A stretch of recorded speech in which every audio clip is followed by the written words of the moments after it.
សួស្តីបងប្អូនទាំងអស់គ្នាថ្ងៃនេះខ្ញុំធ្វើទឹក oyster ដែលភាសាខ្មែរយើងតែងថាទឹកប្រេងខ្យងណា oyster នេះมันបានទិញទេគឺទៅរើសមាត់សមុទ្រទៅរើសនេះរើសបាន3ធុងយកមកគោះបានតែ2គីឡូទេសាច់ហើយខ្ញុំយកទឹក3លីត្រទឹកនេះគឺទឹកចេញពី oyster សុទ្ធតែម្ដងរបៀបដែលខ្ញុំចំហុយ oyster បកនេះវាងាយស្រួលបងប្អូនគ្រាន់តែឲ្យក្តៅទេវីដេអូខ្ញុំបានចេញហើយ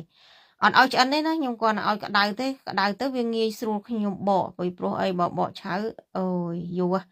អញ្ចឹងទឹក oyster នេះគឺខ្ញុំត្រងចុះត្រងឡើងត្រងចុះត្រងឡើងធ្វើម៉េចឲ្យវាជ្រះកំតិចកំទីបន្ទាប់មកខ្ញុំយកទៅដាំឲ្យវាពុះហើយអា oyster ដែលខ្ញុំគោះហ្នឹងគឺខ្ញុំលាងសាច់វាមួយទឹកពីរទឹកសិនដោយសារអីវាមានកំតិចកំទីនៅពេលដែលខ្ញុំគោះបើ oyster បងប្អូនគោះបានស្អាតមិនបាច់លាងទេខ្ញុំដាំនៅក្នុងឆ្នាំងនេះតែ20នាទីទេគឺខ្ញុំស្រង់សាច់ចេញហើយពីព្រោះអីដោយសារតែខ្ញុំចង់បានសាច់ហ្នឹងយកទៅធ្វើម្សៅស៊ុប oyster ខ្ញុំហាលឲ្យស្ងួតណានៅវីដេអូមុនខ្ញុំបានធ្វើដែរក៏ប៉ុន្តែខ្ញុំយក oyster ខ្ញុំអាកកពេលដែលខ្ញុំធ្វើគឺខ្ញុំដាក់ទឹកធម្មតាខ្ញុំរងាស់ទើតែអស់ជាតិ oysterប៉ុន្តែវីដេអូនេះដោយសារអីខ្ញុំយកទឹក oyster យកមកធ្វើទឹក oyster នឹងមានជាតិណាស់បងប្អូនអើយបានតែខ្ញុំអត់ស្ងោរវាយូរស្ងោរតែ20នាទីទៅទុកជាតិខ្លះដើម្បីធ្វើម្សៅស៊ុបអញ្ចឹងនៅពេលដែលដាំពុះចឹងហើយគឺខ្ញុំត្រងទៀតបងប្អូនពីព្រោះអីនៅពេលដែលយើងដាក់ oyster ចូលទៅវាមានកំតិចមានអីទោះតែយើងលាងហើយក៏វានៅតែមិនសូវស្អាតតែអញ្ចឹងខ្ញុំត្រងទៀតឥឡូវនេះសល់1លីត្រកន្លះនឹងហើយខ្ញុំត្រងទៀតបងប្អូនមុននឹងដាំទឹក oyster នឹងខ្ញុំត្រងម្សាដាំហើយខ្ញុំត្រងទៀតរបៀបធ្វើរបស់ខ្ញុំថ្ងៃនេះគឺមាន2ប្រភេទបើបងប្អូនជ្រើសរើសយកមួយណាក៏បានដែររបៀបទី1របស់ខ្ញុំគឺខ្ញុំយកស្ករត្នោត3ស្លាបព្រាបាយបើបងប្អូនអត់ចូលចិត្តផ្អែមដកស្ករទៅកូរស្ករបើភ្លើងតិចៗឲ្យក្រហមហើយឈ្ងុយមិនក្រហមខ្លោចឈ្ងីមទេណាបន្ទាប់មកខ្ញុំដងទឹក oyster ដាក់ចូលបន្តិចទៅឲ្យវារលាយស្ករហើយខ្ញុំចាក់ចូលសល់ប្រហែលខ្ញុំដាក់ចូលទាំងអស់ហើយក្នុងកែវនោះគឺខ្ញុំទុក300មីលីលីត្រធ្វើរូបមន្តទី2អញ្ចឹងខ្ញុំកូរឲ្យលាយស្ករទៅខ្ញុំអត់ដាក់អំបិលថែមទេដោយសារអីទឹក oyster នេះប្រៃហើយបងប្អូនទោះតែដាក់ស្ករប៉ុណ្ណឹងគឺល្មមឆ្ងាញ់ហ្មងខ្ញុំដាក់ស្ករច្រើននេះពេលដែលខ្ញុំត្រូវការឆាឬមួយប្រឡាក់សាច់អីខ្ញុំអត់ដាក់ស្ករទៀតទេម្សៅឆានេះ2ស្លាបព្រាបាយបើបងប្អូនគិតថាអូយរាវពេកគឺបងប្អូនថែមទៅអានេះជារឿងរបស់បងប្អូនឯងមកចង់ខាប់យើងដាក់ថែមទៅតែខ្ញុំដាក់តែប៉ុណ្្នឹងទេខ្ញុំទុកឲ្យពុះហើយខ្ញុំបិទភ្លើងទៅទុកឲ្យត្រជាក់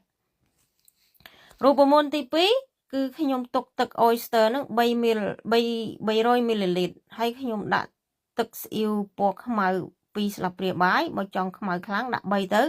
ហើយនឹងទឹកស្អ៊ីវផ្អែម1ស្លាបព្រាបាយហើយបងប្អូនកូរទៅបន្ទាប់មកម្សៅឆា1ស្លាបព្រាបាយនេះបងប្អូនដាក់ទឹកឲ្យកូរវាចឹងទៅបើបងប្អូនចង់ស្អិតខ្លាំងដូចក្នុងដបគេបងប្អូនដាក់ឲ្យច្រើនទៅឥឡូវនេះបានហើយនេះឃើញទេពីឆ្នាំងហ្នឹងខុសគ្នាអាឆ្នាំងទូចនេះគឺដូចដបយើងប្រើអញ្ចឹងហើយបើខ្ញុំជ្រើសរើសគឺខ្ញុំជ្រើសរើសយកអាឆ្នាំងនេះបងប្អូនអើយឆ្ងាញ់ណាស់ទុកឲ្យត្រជាក់ខ្ញុំដាក់ចូលក្នុងថង់ទឹកកកអនាម័យដើម្បីដាក់ចូលទូទឹកកកអាកកខ្ញុំធ្វើ oyster នេះលើកទី1បងប្អូនហើយដាក់កែវហើយដាក់ចូលទូទឹកកកធម្មតា 4-5 អាទិត្យដុះផ្សិតជុកចឹងបងប្អូនគិតមើលទៅថាយើងទិញរបស់គេហូបរាល់ដងនេះគេដាក់អី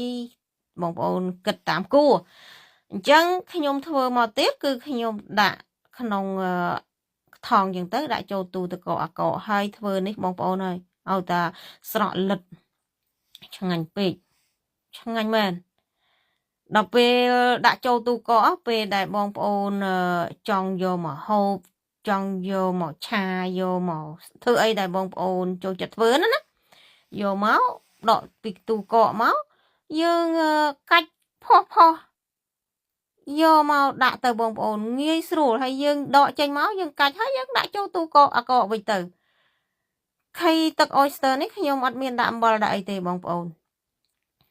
អញ្ចឹងក្នុងវីដេអូនេះបើមានការខុសឆ្គងត្រង់កន្លែងណាមួយសូមបងប្អូនអធិស្ឋានផងសូមបងប្អូនទស្សនាវីដេអូបន្ទាប់ពីរបៀបធ្វើម្សៅស៊ុប oyster ថ្ងៃនេះម៉ៃសវណ្ណនៅប្រទេសអង់គ្លេសសូមជម្រាបលាជូនពរបងប្អូនទាំងអស់គ្នាមានសុខភាពល្អជម្រាបសួរបងប្អូនទាំងអស់គ្នាថ្ងៃនេះគឺខ្ញុំធ្វើម្សៅស៊ុប oyster វីដេអូមុនខ្ញុំបានធ្វើទឹក oyster តែមុននឹងធ្វើត្រូវបើកឡានទៅរើស oyster សិន oyster ខាងខ្ញុំនេះចង់រើសប្រហែលលានក៏បានដែរគឺជា oyster ទឹកដោះគោធំណាស់បងប្អូនហើយសាច់អូយខ្ញុំទៅរើសនេះយកមកតែ3ធុងទេយក3ធុងមកនោះបាញ់លាងឲ្យស្អាតលាងហើយហ្នឹងគឺចំហុយនេះមិនមែនចំហុយឲ្យឆ្អិនទេចំហុយគ្រាន់តែក្តៅស្រួលខ្ញុំឆ្កឹះពីព្រោះអីអ្វីដែលខ្ញុំខ្ជិលជាងគេគឺខ្ជិលឆ្កឹះទៅរើសមិនអីទេសបាយ ទឹកនេះគឺទឹកខ្ញុំយកពី oyster សុតយកមកហើយខ្ញុំស្ងោរតាម20នាទីទេស្រង់ចេញហើយទឹកនោះគឺខ្ញុំធ្វើទឹក oyster នៅពេលដែលវារៀងស្ងួតសាច់ហើយខ្ញុំយកមកដាក់ហាលបានប្រហែល1ម៉ោងខ្ញុំយកក្បិតមកពុះវាជា2ព្រោះអាកាពីងនឹងវាធំអញ្ចឹងពុះវាជា2ទៅឆាប់ចាប់ស្ងួតឥឡូវនេះចាប់ដើមលាយគ្រឿងផ្សំនេះគឺម្សៅខ្ញីម្សៅរមៀតម្សៅខ្ទឹមបារាំងម្សៅខ្ទឹមសម្សៅស្លឹកខ្ទឹមម្សៅស្លឹក celery ម្សៅផ្សិតម្សៅ coriander គ្រាប់វាហើយនឹងម្សៅម្ទេសផ្លោកម្សៅការ៉ុតឥឡូវនេះខ្ញុំដាក់oyster cream ហ្នឹងចូលទៅ oyster cream នេះទុកតាមួយយប់2យប់វាអត់ឆ្ងាញ់ណាវាស្វិតអស់ឥឡូវនេះធ្វើម្សៅស៊ុបទៅវាចំណេញជាងអញ្ចឹងកិនហើយអញ្ចឹងបានខ្ញុំលិតបន្តិចទៀតនិយាយពីថាតាំងពីធ្វើ oyster លិតឡើងរីកដៃអស់អញ្ចឹងម្សៅបន្លែទាំងអស់នេះខ្ញុំដាក់តាមមួយចុងស្លាបព្រាកាខ្វេទេហើយម្សៅបន្លែនេះបើបងប្អូនមិនចង់ធ្វើខ្លួនឯងទិញនៅផ្សារមានគ្រប់មុខម្សៅអីក៏មានដែរម្សៅបន្លែខ្ញុំដាំបន្លែទៅពេលខ្លះវាសល់ច្រើនខ្ញុំធ្វើម្សៅទុកចឹងទៅ